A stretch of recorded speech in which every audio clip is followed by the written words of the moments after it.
Section 1.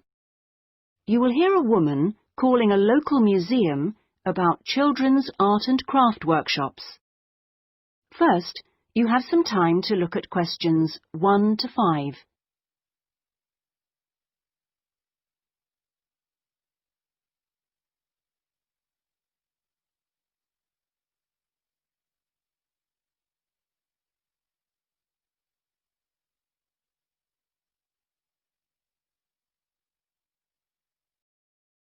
Now we shall begin. You should answer the questions as you listen, because you will not hear the recording a second time. Listen carefully and answer questions 1 to 5. Good morning, Sidmouth Museum. Can I help you? Oh, yes. Good morning. I'm interested in the children's workshops, and I'd like a little more information, please. Do you mean the art and craft workshops? Yes, a friend of a friend mentioned them. The children do painting and make models and so forth. Yes, of course. Where to begin? First of all, as you probably know, they run every Saturday. Fine. And what about ages? Well, all ages from 5 upwards are welcome, though we do ask that children below 8 years of age are accompanied by an adult. Fine. That wouldn't be a problem. What about cost? Well, I think you'll find them very reasonable. It's £2.50 a child, with 80p off for 2 or more children from the same family. Oh, yes. Very reasonable. And are they held in the main museum? Not exactly. They're nearby. Could you give me the full address? I don't know the area very well. Yes, it's Winter House. Right. And that's in Tamer Street. Could you spell that, please? Yes, Tamer Street. Lovely. And I do need to tell you that there's a security entrance, so you need to press the green button for someone to let you in. Don't press the red button, please. But don't worry, it's all clearly labelled. Okay. And one more question. Is parking available nearby? We're driving in from out of town. Your best bet is to leave your car at the back of the library. On a Saturday morning, there are plenty of spaces there. It's right next door to the museum. And can I ask about booking places? Yes, and I must tell you, you really should book by calling the education department here. Oh, I'm sorry. Should I have rung them instead of the main museum number? No, that's fine this time. Please don't worry. But for future reference, I'll give you the direct number. It's 200-765. Great. I've got that. Before you hear the rest of the conversation, you have some time to look at questions 6 to 10.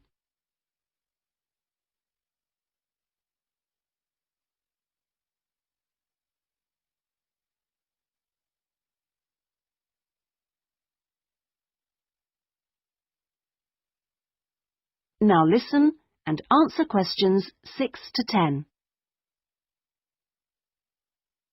But I'm very happy to give you information about the next 2 workshops. On Saturday the 16th, there's building castles. Oh, sounds great. This involves quite a bit of glue, so just make sure the kids are in old clothes. I know. Ones I don't mind getting mucky. Exactly. And if possible, could you bring along bottle tops, which the children might be able to use in the models, as decoration? We'll certainly try to find some for you. Then the following week... That'll be the 23rd, won't it? Yes, that's right. On that day, it's what we call Undersea Worlds. This is where they make scenes with fishes, underground caverns, and so on. Is that likely to get very dirty? Lots of paint splashes? Not really. So we don't recommend any special clothes for that one. But if you could search out some silver paper to bring along to use in the sessions, it's shiny, it looks like water, that'd be great. Yes, of course. We'll see what we can come up with. Well, thank you ever so much for all your help. The sessions sound really good, and I'll certainly book up for the next 2. Lovely. Thanks very much for ringing. Bye. Bye-bye. That is the end of section 1. You now have half a minute to check your answers.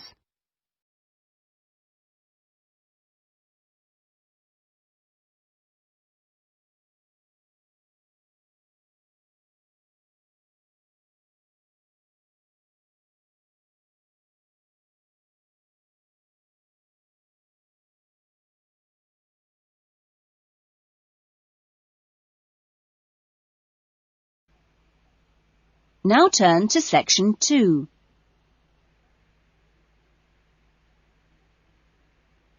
Section 2. You will hear an address by the college president welcoming new students to a residential college. First, you have some time to look at questions 11 to 14.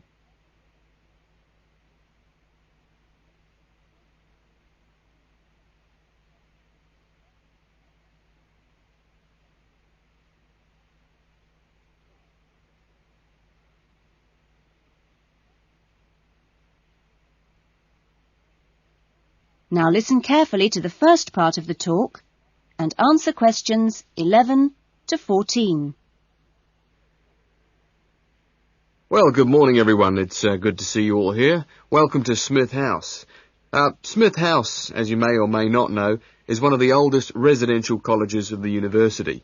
As you can see, the building you're in now, which contains this main lounge, the dining room, the recreation room, the kitchen and the offices, was part of the original old house built in the 1840s to be used by the family of George Smith.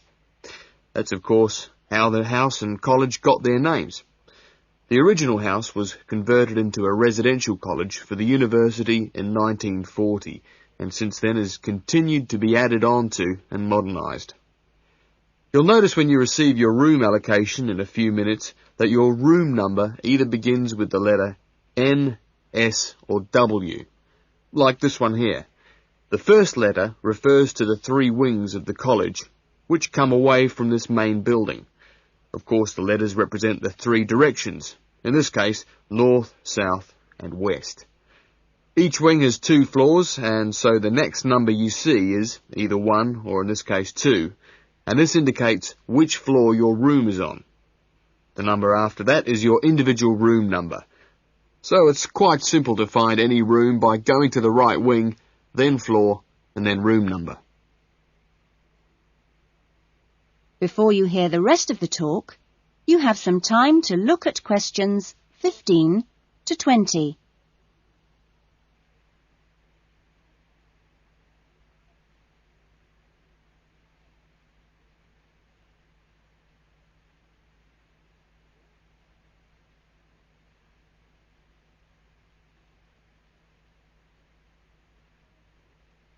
Now listen carefully and answer questions 15 to 20. You'll also notice, when you receive your orientation pack shortly, that there are 2 keys. One is the key to your room, and only you have that key, and the other is a key to the front door, which you've just come through here from the street. This door is closed and locked at 8 p.m. every night, and opened again at 7 a.m. You'll need your key if you're coming back to the college between those times. We ask all students to always enter and leave the college through the front door. You'll notice at the end of each corridor that there is another door, but these are fire doors and are kept locked from the outside. They should only be opened from the inside in case of emergency. In your fees, you've paid a laundry fee, which covers the cleaning of bed linen and towels. All bed linen and towels are clearly embossed with the name Smith House, so it's easily identifiable. If you want your other laundry to be done by the college, this can be arranged for a small extra fee. There are only a few rules here at Smith House, and we have these rules so that we can all live comfortably together. The most important rule is that there must be no noise after 9 p.m. There is also no smoking in the rooms or anywhere inside the college, but smoking is permitted on the balconies. All meals are served in the dining room. Meal times are listed in your orientation pack. Please read these carefully as meal times cannot be changed, and if you arrive late, I'm sorry to say, you'll just go hungry. If you're unsure about things, each floor has an elected floor senior, who is usually a student in their 3rd or 4th year of study, who's been at Smith House for a while. The floor seniors will introduce themselves later today and answer any questions you have. But for now, I'm going to hand you over to Marnie, who is going to give you the orientation packs and keys. Thanks, Marnie. That is the end of section 2. You will now have half a minute to check your answers.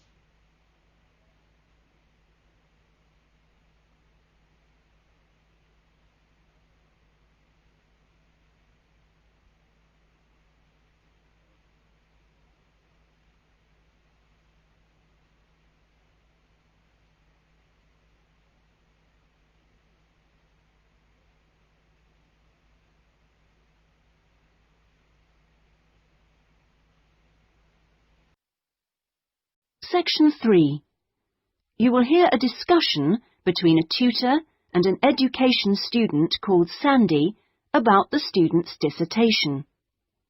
First, you have some time to look at questions 21 to 25.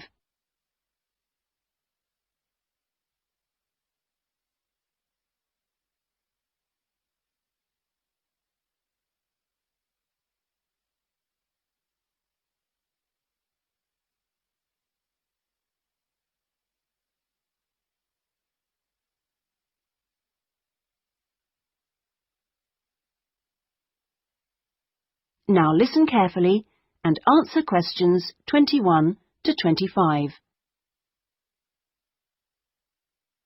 Hello, Sandy. How have you been getting on with your dissertation? Fine, and I've been working hard on the various action points we agreed on our last tutorial. Do you want to talk me through what you've done? Yeah, sure.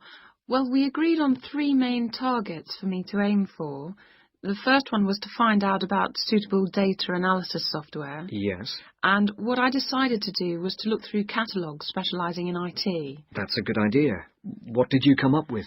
I found the names of 2 promising ones. Right. But I also thought it'd be worthwhile talking to a lecturer. Oh, right. Who did you see? Jane Prince. Do you know her? She's in the computer centre? Yes, of course. She's the new head. Yes, well, she was very helpful. Oh, that's good. Did she suggest anything in particular? Yeah, she recommended software called VVAT and said I should book up for a couple of practice sessions using VVAT. Great. I'm sure you'll find them useful. And, of course, the second target was to draw up a survey checklist, which Yes, you emailed me it last week. Have you had a chance to look? Of course. I think it's good. Very much on the right lines. I'd say your first 2 sections are spot on. Mm-hmm. I wouldn't suggest that you change anything there, but in section 3 you really do need to have questions on teaching experience. Yeah, I was thinking that section looked a bit short. Right. And my third target was do further reading on discipline. Oh, yes. I mentioned a couple of writers, didn't I? Yes, well, I got hold of the Banerjee, and I thought that was excellent, but I'm afraid I didn't manage to get hold of the essays about classroom management. You know, the ones by Simon Erickson. The bookshop said it was out of print, and the library doesn't have a copy. Oh, right. And I'm afraid I've lent my copy to another student. What I suggest you do is try the library again. This time apply for it through the service called Special Loans. Have you done that before? You're entitled to 6 books a year. Yes, no problem. That's what I'll do. So, lots of useful work done. Before you hear the rest of the conversation, you have some time to look at questions 26 to 30.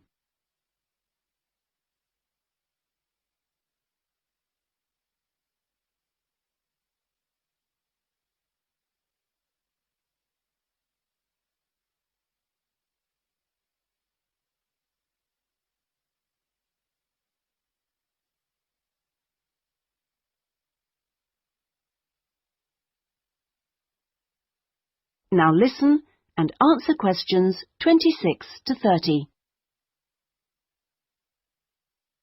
So let's look at some new targets. We'll start by having a chat about your Chapter 1. I very much enjoyed reading it. Your written style is very clear, and you've included lots of interesting descriptions of education in your target area. I've just got a couple of suggestions for some additional work. Of course. Could I just ask, what do you think I should call it? Well, I'd go for something like context review. What do you think? Well, short and to the point. Exactly. Now, as regards specific areas to work on, I'd be quite interested to have a few more statistics about the schools in the different zones. Oh, that wouldn't be a problem. I can get them from the internet. Great. And although you did make a reference to quite a few different writers, I think you should aim to cite more works written later than 2000. OK. That's more difficult, but I can try. When do you want that done by? Oh, it's not urgent. I should aim for the end of term. But in the meantime, I think you should also be thinking about Chapter 2. Should I be drafting it already? No, but I think you should note down its main sections. Yes. You know, I always find that the hardest part... I always find it helpful to put some ideas on index cards. Yeah. And then you can sort them and even lay them out on the floor. It's a real help. Well, I'll certainly try it. When would the deadline be for that? My advice would be to get it done before you embark upon the research. You can always change it later if you need to. OK, I'll get going on that then. That is the end of Section 3. You now have half a minute to check your answers.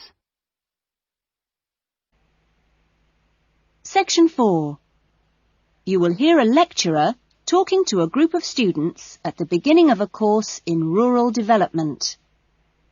First, you have some time to look at questions 31 to 40.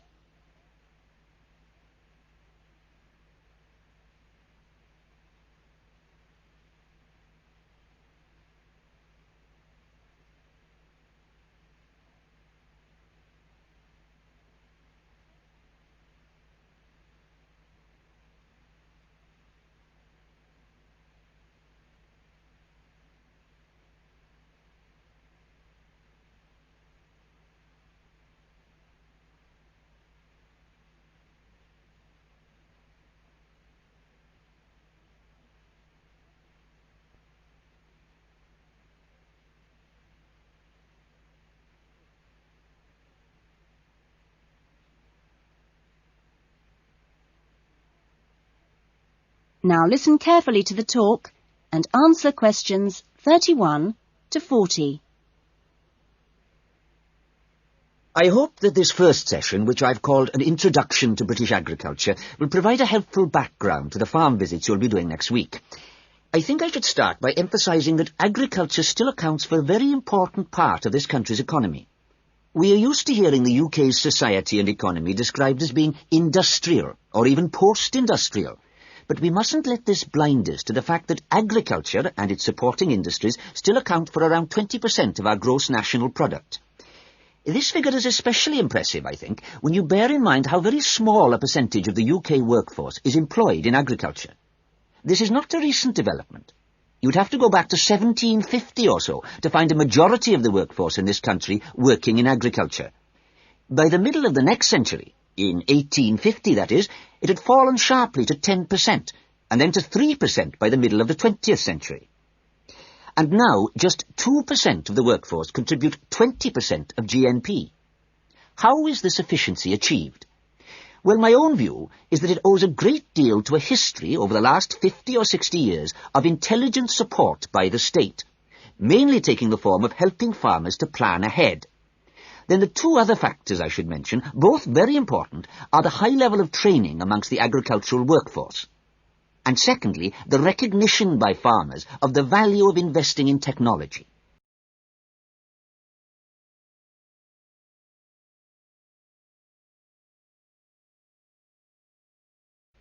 Now, although the UK is a fairly small country, the geology and climate vary a good deal from region to region.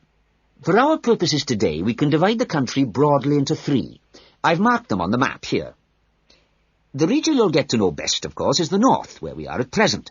The land here is generally hilly, and the soils thin. The climate up here, and you've already had evidence of this, is generally cool and wet. As you'll see next week, the typical farm here in the north is a small family-run concern producing mainly wool and timber for the market. If we contrast that with the eastern region, over here, the east is flatter and more low-lying, with fertile soils and a mixed climate. Average farm size is much bigger in the east, and farms are likely to be managed strictly on commercial lines. As for crops, well, the east is the UK's great cereal-producing region. However, increasingly significant areas are now also given over to high-quality vegetables for supply direct to the supermarkets. The third broad region is the west, where it's a different story again. The climate is warmer than in the north and much wetter than in the east. The resulting rich soils in the west provide excellent pasture, and the farms there are quite large, typically around 800 hectares. The main products are milk, cheese and meat. So, clearly, there are marked differences between regions. But this does not prevent quite a strong sense of solidarity amongst the farming community as a whole, right across the country. This solidarity comes in part from the need to present a united front in dealing with other powerful interest groups, such as government or the media. It also owes something to the close cooperation between all the agricultural training colleges, through which the great majority of farmers pass at the beginning of their careers. And a third factor making for solidarity is the national structure of the Farmers' Union, of which virtually all farmers are members. Finally, in this short talk, I'd like to say a little about the challenges facing farmers in the next century. That is the end of section 4. You will now have half a minute to check your answers.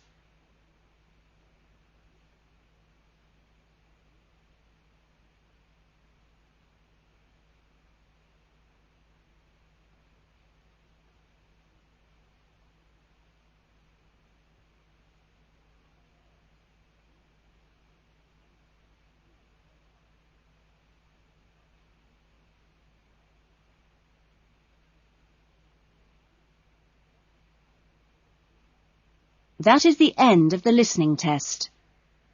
In the IELTS test, you would now have 10 minutes to transfer your answers to the listening answer sheet. That is the end of side 2.